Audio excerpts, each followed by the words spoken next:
Banjir bandang menerjang kawasan wisata alam berupa sumber mata air Grogolan di kawasan hutan lindung Desa Nganut, Kecamatan Dander, Kabupaten Bojonegoro, Jawa Timur. Derasnya terjangan air membuat sejumlah lapak para pedagang maupun pelampung untuk mandi di sungai rusak terbawa arus.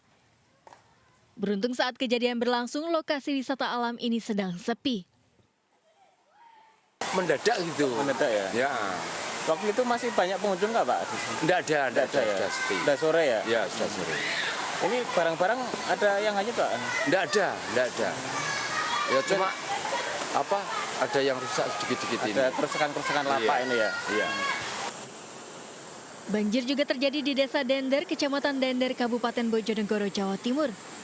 Banjir bandang menerjang sungai hingga meluap ke permukiman warga.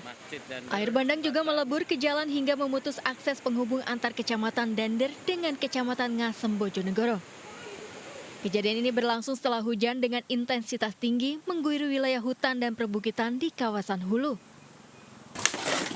Dukungan ledokan hampir semua. Hampir semua kena ya? Mulai dari selatan Pemandian. Tapi nggak ada korban Pak? Nggak ada korban. Kerusakan rumah ada Pak? Kerusakan mungkin nggak ada. Ringan-ringan aja Pak ya? Ringan aja ya, cuma jebol gitu aja. Kini warga berjibaku membersihkan lumpur akibat banjir bandang. Dari Bojonegoro, Jawa Timur, Dedi Mahdi melaporkan.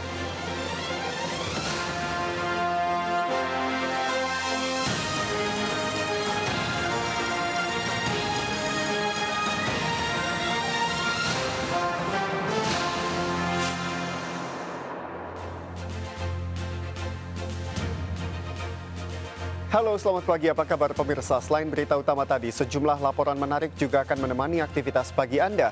Bersama saya, berikut seputar iNews Pagi selengkapnya.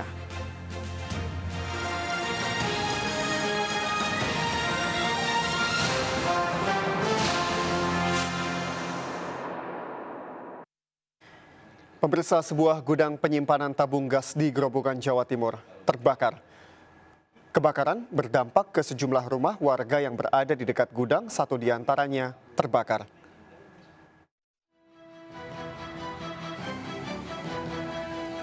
Kobaran api terus membesar di areal gudang tabung gas di Desa Belor, Kecamatan Ngaringan, Grobogan, Jawa Tengah. Kebakaran terjadi pada Jumat sore saat para pekerja masih beraktivitas. Sebelum terbakar, terjadi ledakan besar yang langsung menimbulkan api. Beberapa tabung gas ukuran 3 kg sempat terpental ke sawah sejauh lebih dari 15 meter. Para petani yang tengah berada di sawah langsung berhamburan menjauh dari lokasi.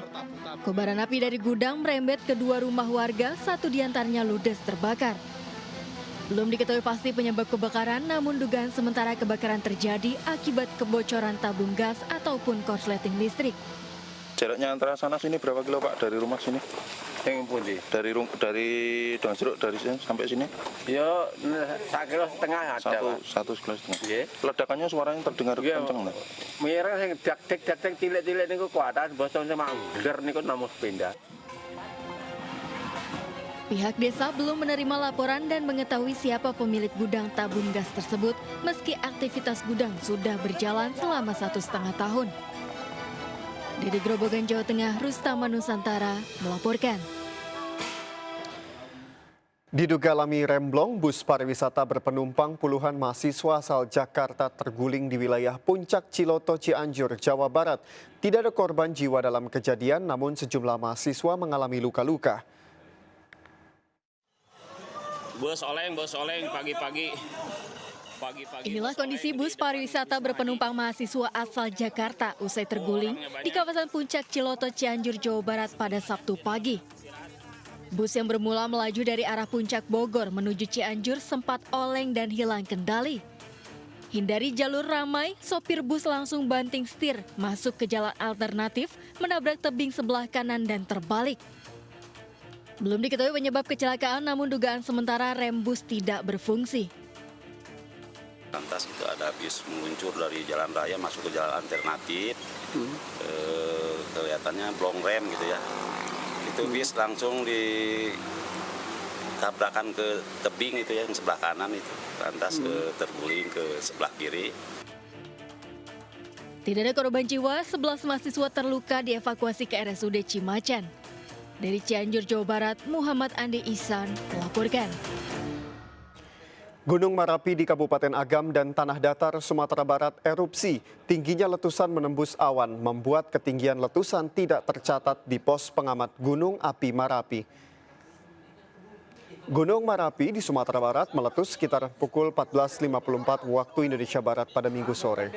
Letusan Gunung Marapi cukup besar, suara dentuman terdengar ke kabupaten kota yang berjarak puluhan kilometer dari puncak gunung. Letusan Gunung Marapi juga memicu hujan batu dan pasir di daerah kaki gunung. Sementara hujan abu melanda beberapa wilayah di kota Bukit Tinggi hingga Lubuk Basung, ibu kota Kabupaten Agam. Pos pengamat Gunung Api Marapi mencatat ketinggian erupsi lebih dari 3.000 meter dengan durasi letusan lebih dari 4 menit. Status gunung berketinggian 2.891 mdpl kini berada di level 2 atau waspada.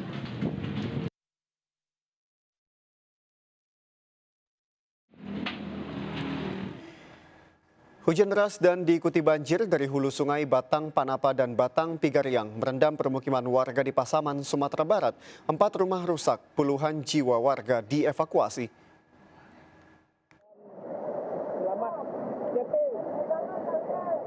Dibantu warga, petugas berupaya menyelamatkan warga yang terjebak banjir di seberang sungai Batang Pigariang menggunakan setas tali untuk menyeberang melawan derasnya arus air.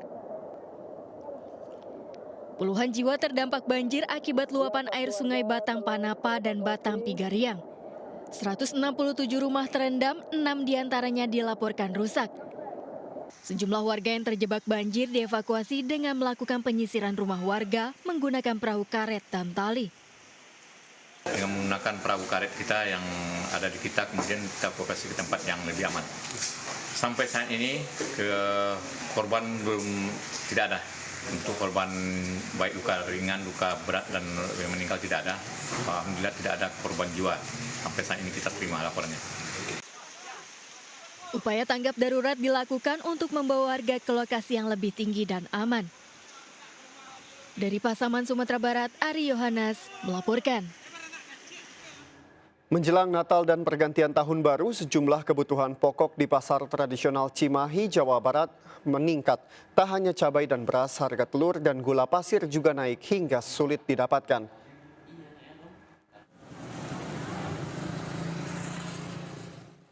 Harga sejumlah bahan pokok di pasar atas Cimahi, Jawa Barat terus naik.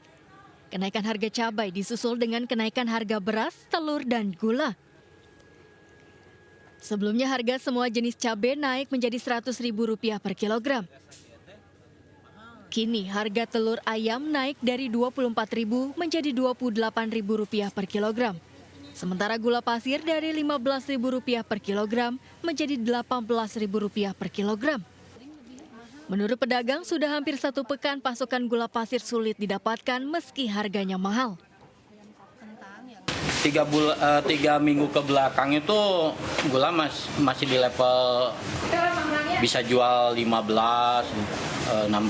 Nah, sekarang melesat ke 17 sampai 18. Pak, ini kan sebentar lagi tahun baru Natal. Ini kemungkinan naik atau turun? Kemungkinan ini lebih ke naik terus kalau tidak ada pemerintah menangani dalam artian ya apalah operasi pasar, kalau gitu kemungkinan ini terus. Meski sejumlah harga sudah merangkak naik, pedagang memperkirakan akan terus mengalami kenaikan harga hingga Natal dan Tahun Baru berakhir. Dari kota Cimahi, Jawa Barat, Yuwono Wahyu melaporkan. Bawaslu mulai menerapkan patroli media sosial dengan tim khusus yang memantau media sosial tiap ASN. Kami kembali dengan informasi selengkapnya sesaat lagi. Tetaplah bersama kami.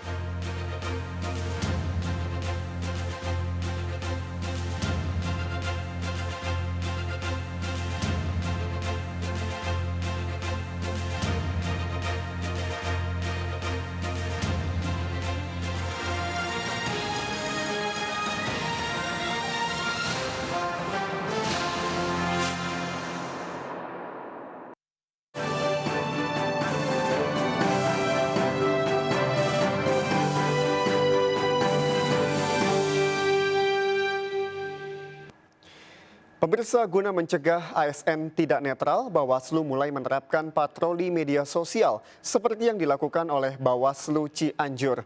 Patroli dilakukan tim khusus dengan memeriksa media sosial tiap ASN. Netralitas ASN memang tengah menjadi sorotan, bahkan Bawaslu menyebut rawan dilanggar.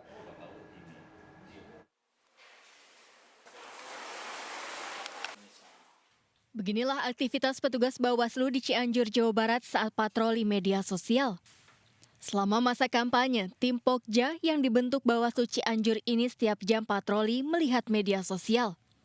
Beberapa hal yang dilihat mulai dari netralitas ASN hingga pelanggaran kampanye seperti menyebar hoaks dan kampanye hitam.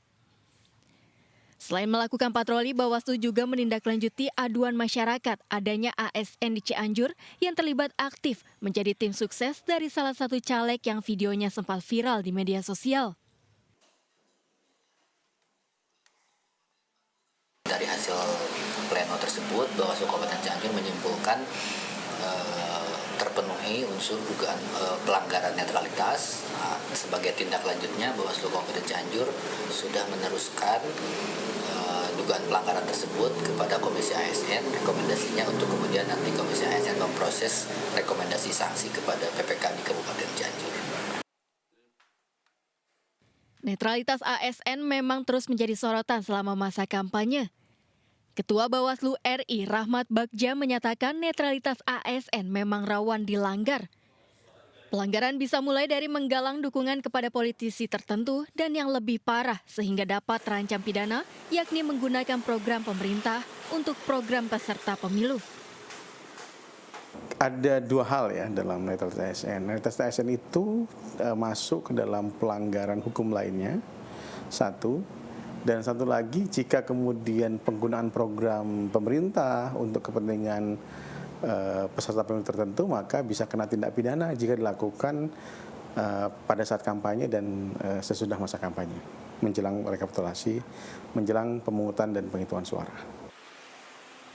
Bawaslu mencatat terdapat 5 daerah dengan indeks kerawanan netralitas tinggi, yakni di DKI Jakarta, Jawa Barat, Maluku Utara, Sulawesi Utara, dan Papua. Ketidaknetralan ASN selama pemilu juga perlu dicegah. Pasalnya dapat berdampak pada pelayanan terhadap masyarakat. Tim Liputan iNews melaporkan. Pemirsa, format debat kandidat dalam Pilpres yang meniadakan debat antara cawapres menuai sorotan. Dari 5 kali debat yang digelar KPU, debat antar cawapres sempat dihapus.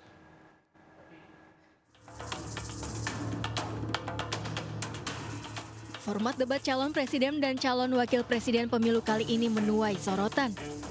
KPU meniadakan debat khusus antar calon wakil presiden. Padahal pada debat Pilpres 2019 lalu, format debat dibuat lebih variatif dengan 2 kali diikuti capres-cawapres, 2 kali khusus capres, dan 1 kali khusus cawapres. KPU menyebut 5 kali debat ini diikuti seluruh pasangan capres-cawapres agar publik bisa menilai sejauh mana program kerja masing-masing capres-cawapres. Namun, format KPU ini menuai kritik dari publik. Aneh ya, pertama. 2, karena kita nggak tahu ya, cara berpikirnya orang yang mau kita pilih kita nggak tahu. Kalau milih presiden itu kan dengan wakilnya. Kalau cuma presidennya doang berarti kita nggak mikir wakilnya. Cara berpikir wakil kita nggak tahu.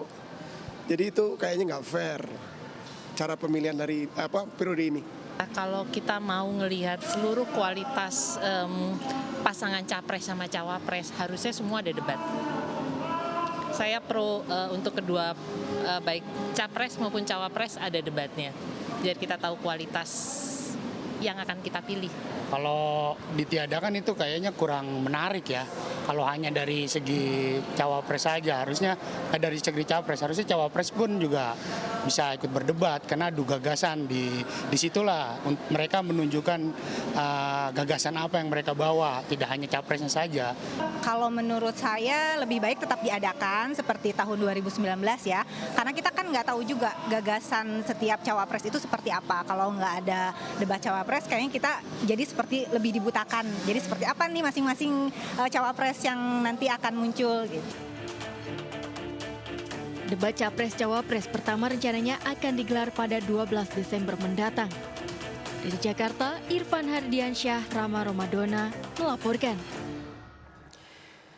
Selama 75 hari ke depan, warga Indonesia akan melaksanakan ritual 5 tahunan sebagai negara demokrasi, yakni pemilihan umum. Sejak pekan ini, warga akan melaksanakan proses kampanye pemilu, baik untuk pemilihan pasangan calon presiden dan calon wakil presiden, maupun pemilihan calon anggota legislatif. Dalam kampanye pemilu, berbagai metode telah disepakati oleh para peserta pemilu. Lalu apa saja yang diperbolehkan dan apa yang dilarang? Seharusnya sudah dipahami bersama. Lantas seperti apa geliat politik dalam proses pesta demokrasi menuju pemilu serentak 2024 mendatang? Berikut liputan khas Vloganza bersama Muhammad Zulhilmi.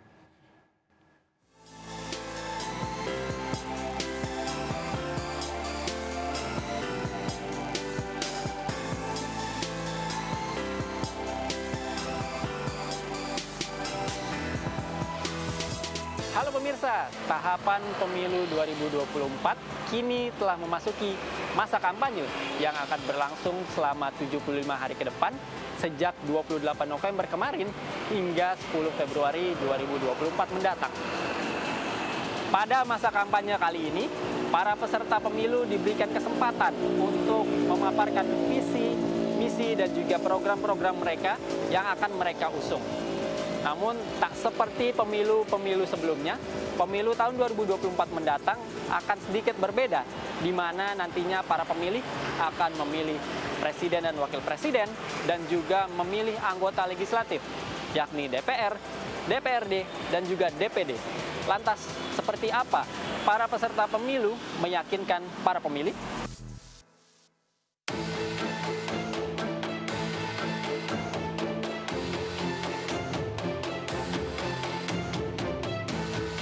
Dalam Undang-Undang Nomor 17 Tahun 2017, terdapat 8 metode yang dapat dilakukan oleh para peserta pemilu. Metode pertama adalah pertemuan terbatas, kemudian metode kedua adalah pertemuan tatap muka, metode ketiga penyebaran bahan-bahan kampanye, metode keempat yakni kampanye pemilu kepada publik, metode kelima adalah media sosial, kemudian metode keenam adalah iklan di media massa seperti media cetak, elektronik, dan juga internet. Kemudian poin ketujuh adalah rapat umum, dan yang terakhir adalah debat pasangan calon presiden dan wakil presiden untuk memaparkan kampanye mereka.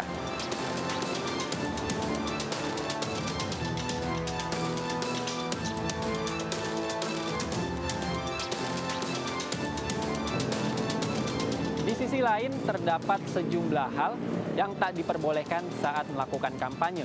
Hal itu tercantum dalam Undang-Undang Pemilu pasal 280 yang mengatur sejumlah larangan yang tak diperbolehkan saat melakukan kampanye.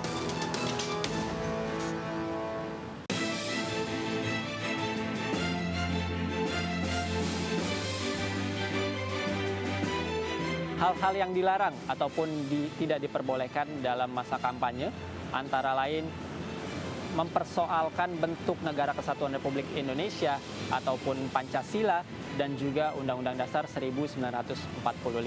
Kemudian yang tak diperbolehkan kedua adalah menghina seseorang terkait suku, agama, ras, dan juga golongan. Kemudian yang ketiga adalah menghasut ataupun mengadu domba. Kemudian yang keempat adalah mengganggu ketertiban umum. Kemudian poin selanjutnya adalah menggunakan fasilitas pemerintah ataupun tempat ibadah dan juga fasilitas pendidikan lainnya. Dan yang terakhir adalah menjanjikan ataupun memberikan sejumlah uang ataupun materi kepada para peserta kampanye.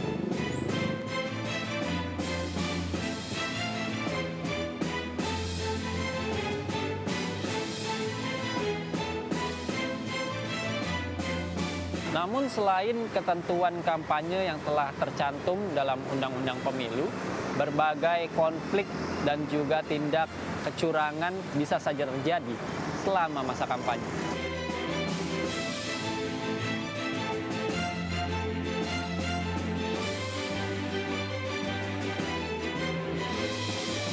Tahapan pemilu sudah masuk masa kampanye, Bapak. Kalau Bawaslu melihat ini seperti apa, Pak?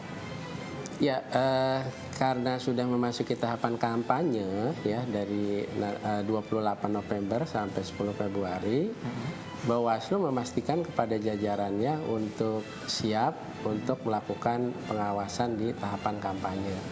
Nah, karena memang tahapan kampanye sudah berjalan, nah kita harus menyiapkan jajaran kita baik di tingkat provinsi, kemudian tingkat kabupaten kota, tingkat kecamatan, kelurahan. Sampai mungkin nanti proses di tingkat TPS ya, pengawas TPS. Kampanye belum sepekan berjalan Pak, namun untuk saat ini pelanggaran sudah banyak didengungkan Pak. Kalau Bawaslu melihat ini seperti apa sih Pak? Bawaslu berpegang pada apa yang disebut ya temuan dan laporan. Atau jika nanti ada informasi awal, karena memang tahapan kampanye sudah berjalan, ketika informasi awal itu datang ke Bawaslu ya sesuai dengan jenjangnya, maka Bawaslu melakukan penelusuran dan pendalaman. Bagaimana Bawaslu untuk bekerja mengawasi media sosial ini Pak? Ya, Bawaslu tetap melakukan pengawasan melekat ya. Pada di tahapan kampanye itu sendiri. Nah, kita kepada jajaran kita ya mengingatkan agar peserta pemilu memastikan apakah peserta pemilu sudah mendaftarkan diri akun resmi media sosial kepada KPU gitu. Karena kalau sudah mendaftarkan diri, yang tadi saya sampaikan, apakah dia mendaftarkan sebagai tim pelaksana peserta, dia mendaftarkan RKDK dan LADK-nya, termasuk dia harus mendaftarkan peserta pemilu yaitu akun resmi.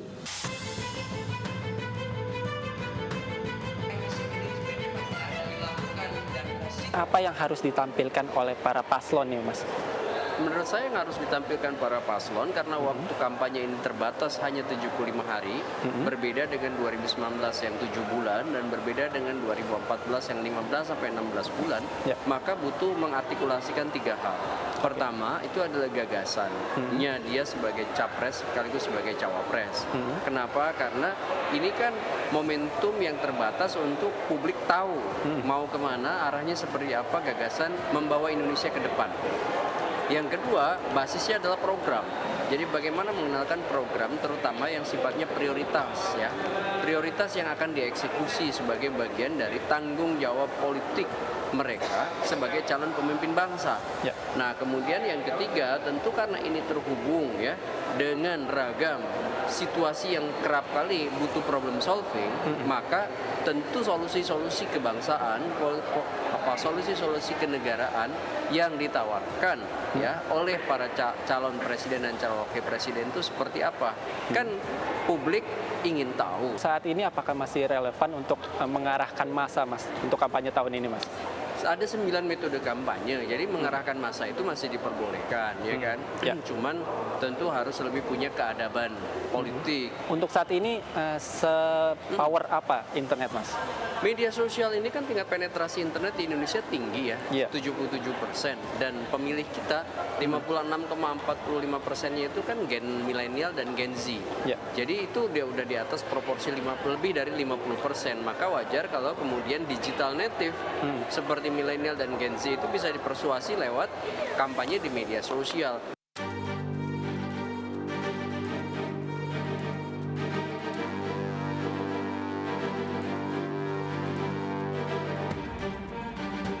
Kampanye yang udah berjalan masih terbilang cukup ini sih, masih netral gitu kan. Belum ada perkumpulan massa yang begitu rame di daerah-daerah, paling cuma di beberapa tempat aja sih.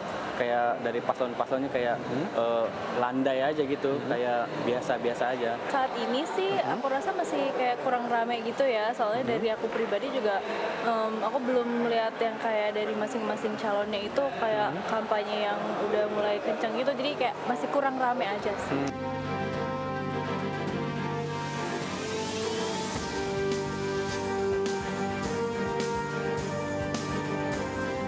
Untuk menghindari penyesatan informasi selama masa kampanye, masyarakat bisa melakukan berbagai cara berikut ini. Yang pertama adalah cermati reputasi media yang menyajikan informasi mengenai pemilu. Kemudian yang kedua, cermati pula sumber informasi dan juga kredibilitas dari media tersebut. Kemudian yang ketiga adalah selalu sajikan ataupun mencari informasi yang berimbang. Kemudian yang keempat adalah selalu lakukan verifikasi informasi kepada pihak yang berkompeten. Dan yang terakhir adalah jangan menyebarkan hoax atau berita bohong.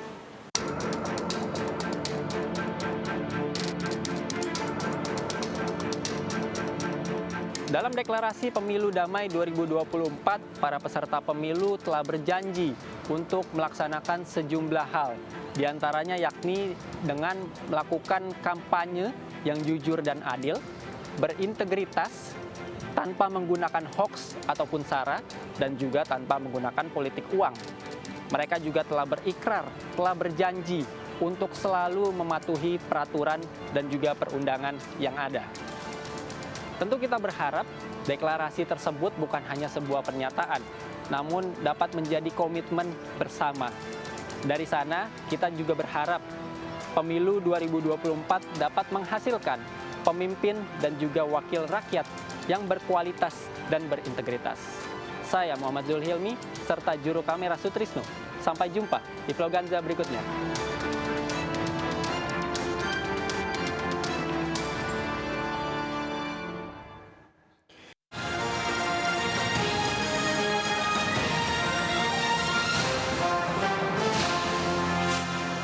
Setelah menjalani perawatan sejak September 2023 lalu, mantan Kepala BNPB periode 2019-2021, Letjen TNI Purnawirawan Doni Monardo meninggal dunia di Rumah Sakit Siloam, Jakarta Selatan pada Minggu sore.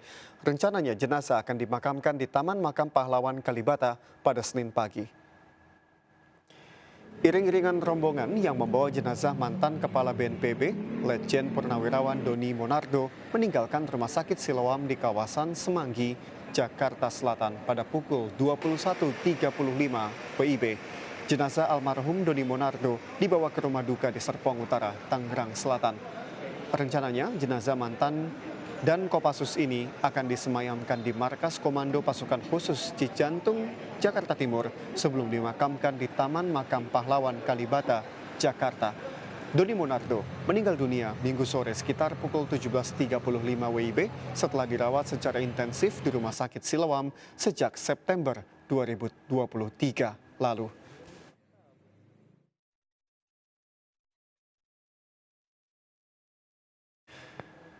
Pasca mengalami kebakaran, satu keluarga di Cikande, Serang, Banten mendapat bantuan dari MNC Peduli. Bantuan yang diberikan berupa peralatan medis dan santunan duka untuk keluarga.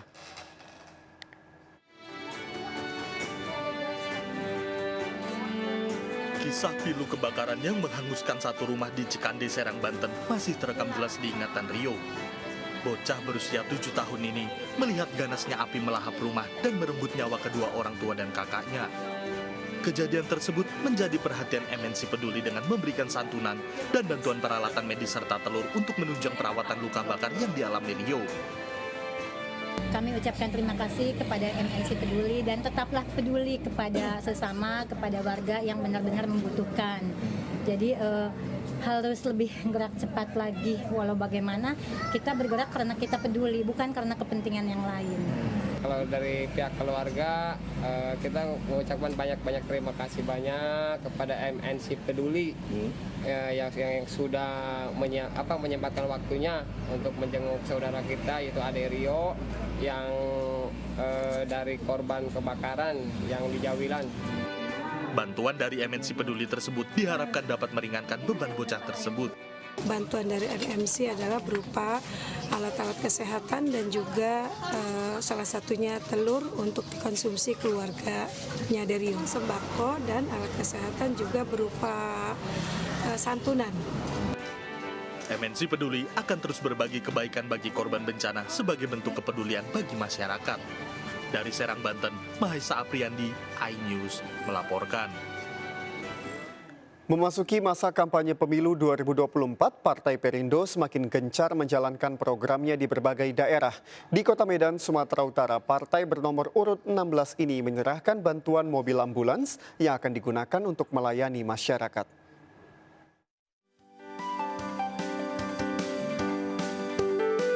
DPW Partai Perindo Sumatera Utara menyerahkan bantuan mobil ambulans ke DPD Partai Perindo Kota Medan. Ambulan ini akan digunakan untuk melayani masyarakat yang membutuhkan. Bersinergi sesuai dengan cita-cita dari DPP bagaimana partai ini bermanfaat di masyarakat. Nah, kami hari ini melihat bahwa perlu kita berikan bantuan ambulans ini kepada DPD Medan. Cukup banyak ya permintaan dari warga masyarakat untuk pelayanan mobil ambulan ini khususnya untuk wilayah Kota Medan. Jadi hari ini DPW menyerahkan ambulan yang pakai dan mudah-mudahan ini bisa bermanfaat bagi masyarakat. DPW Partai Perindo Sumatera Utara juga mengadakan rapat koordinasi bersama pengurus DPD Partai Perindo Medan dan Dewan Pimpinan Cabang. Rapat ini membahas tentang rekrutmen saksi yang akan ditugaskan di tempat pemungutan suara. Bertanggung jawab terhadap caleg-caleg yang menggunakan ataupun pengurus partai, yang mana contoh di Dapil 4 nih, kalau ada yang mau menggunakan masyarakat, minyak sama supirnya kita tanggung. Para caleg Partai Perindo juga terus mensosialisasikan program-program Partai Perindo ke tengah masyarakat dan menyampaikan visi misi Capres-Cawapres nomor urut 3 Ganjar Pranowo Mahfud MD. Dari Medan, Sumatera Utara, Sadam Husin, iNews melaporkan. Pemirsa, caleg DPR RI Dapil Jawa Timur 1 Partai Perindo, Angela Herliani Tanusudibyo, menggelar pasar murah di Dusun Kapasan Desa Sidokare, Sidoarjo, Jawa Timur. Pasar murah ini digelar untuk menjawab keluhan masyarakat mengenai harga sembako yang terus melonjak.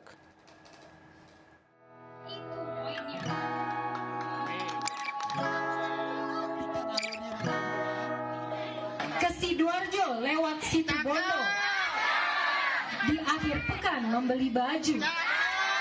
Saya Angela Tanusudibyo dari Partai Perindo, caleg DPR RI nomor 1 untuk Surabaya semakin maju. Ratusan emak-emak warga Dusun Kapasan, Desa Sidokare, Sidoarjo, Jawa Timur sangat antusias mengikuti kegiatan pasar murah yang digelar caleg DPR RI Dapil Jawa Timur 1 Angela Herliani Tanusudibyo. Dengan harga Rp30.000, masyarakat mendapatkan paket sembako berupa beras, gula, dan minyak goreng. Pasar sembako murah ini untuk meringankan beban masyarakat di tengah melonjaknya harga sembako.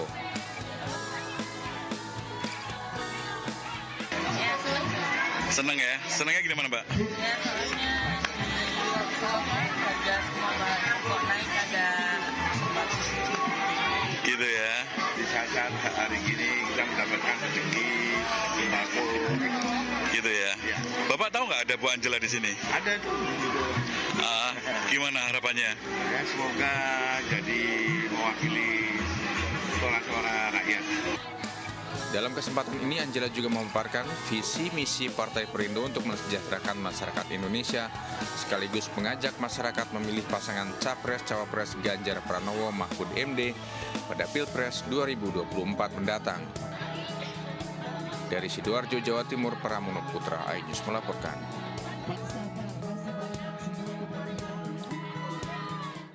Spotify menghadirkan siaran langsung perdana Spotify Web Live Indonesia 2023. Sejumlah penghargaan diberikan kepada artis, penyanyi, dan content creator sebagai apresiasi Spotify atas ide kreativitas yang dihasilkan.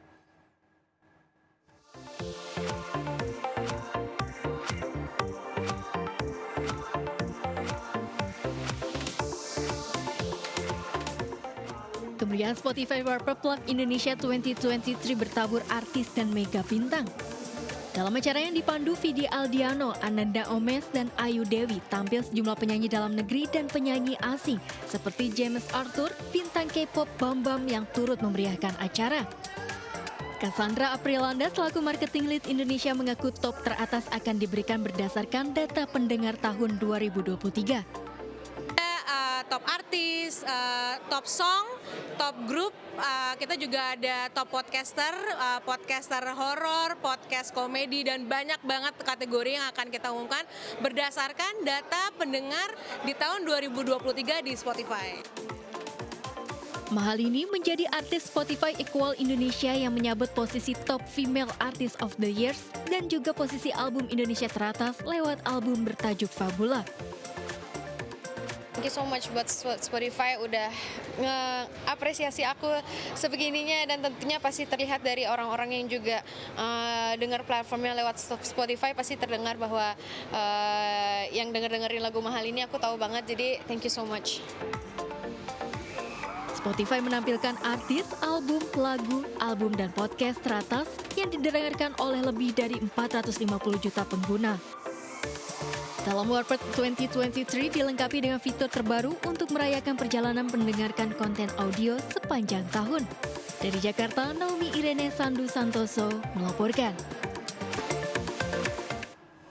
Pemirsa, pastry menjadi alternatif kuliner yang disukai oleh banyak orang. Croissant Burger menjadi sebuah inovasi baru yang dihadirkan lengkap dengan isian daging wagyu yang mengenyangkan. Dan berikut liputan Aulina Iyasya dan Raga Firdaus.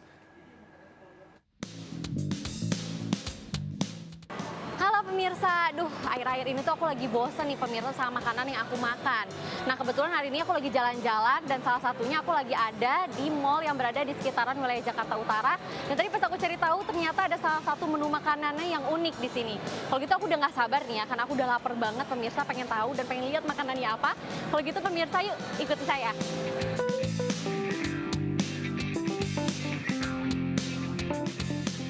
Sajian pastry ala Eropa menjadi alternatif kuliner yang disukai banyak orang. Mulai dari ragam jenis croissant hingga sandwich, siap memanjakan lidah para penikmatnya. Tampilan yang unik dan rasanya yang lezat, membuat pengunjung tak sabar mencobanya. Nah, kali ini saya akan mencoba yang tidak biasa. Ada Kroger atau Croissant Burger. Nah, pemirsa, kebetulan minuman saya juga udah datang lengkap dong nih jadinya. Dan sekarang nih pemirsa, ini nih yang tadi aku bilang di awal, kalau makanan pastry yang lagi hits itu adalah croissant burger atau kroiger. Nah, ini aku udah mau lihat pemirsa. Aduh, udah ngiler banget nih. Jadi ini yang bikin uniknya nih pemirsa, luarnya itu roti croissant, tapi dalamnya tuh isian burger. Dan dalamnya tuh katanya pakai beef wagyu gitu. Aku udah gak sabar banget pengen nyobain kayak gimana rasanya. Karena udah lihat ya pemirsa. Tuh, bumbunya tuh udah tumpah-tumpah banget ada di sini. Gak sabar banget pengen cobain. Kalau gitu aku langsung makan ya pemirsa.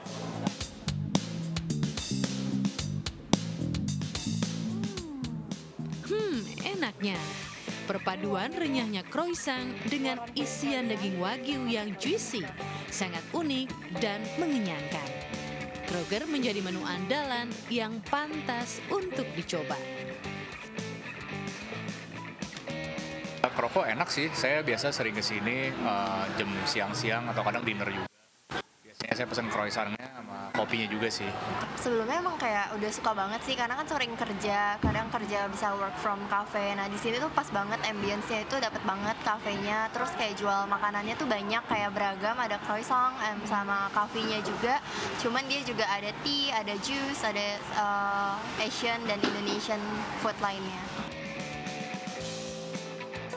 Setelah puas mencoba pastry, saya pun mencoba menu lainnya. Dengan konsep modern cafe, para pengunjung juga bisa menikmati menu hidangan utama dengan harga terjangkau. Mulai dari menu Eropa hingga Indonesia, seperti spaghetti jumbo hingga nasi goreng buntut tersedia di sini. Dari Jakarta, Aulina Iyasya dan Raga Firdaus melaporkan. Dan pemirsa, informasi tadi sekaligus menutup perjumpaan kita di pagi hari ini. Selamat beraktivitas, tetap semangat, dan sampai jumpa.